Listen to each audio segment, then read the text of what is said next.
দে। তুই আবার কেড়ায় রে? সরে যা, নয়তো বাম্বু ফাটিয়ে দিব। যেভাবেই হোক আমার জান ও প্রাণ ময়নার মাকে আমাকে সুস্থ করতেই হবে।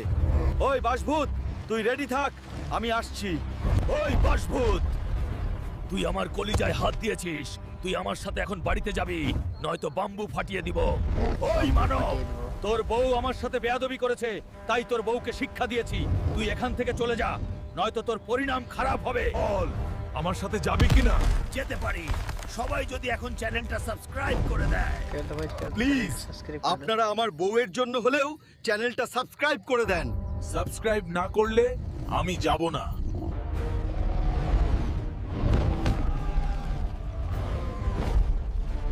ওই বাঁশভূত, এখনই এই মহিলার শরীরে সেই বাঁশফুল ছুঁয়ে দে, তাহলেই সে সুস্থ হবে। আমি সুস্থ হয়ে গেছি, আমি সব কিছু দেখতে পাচ্ছি।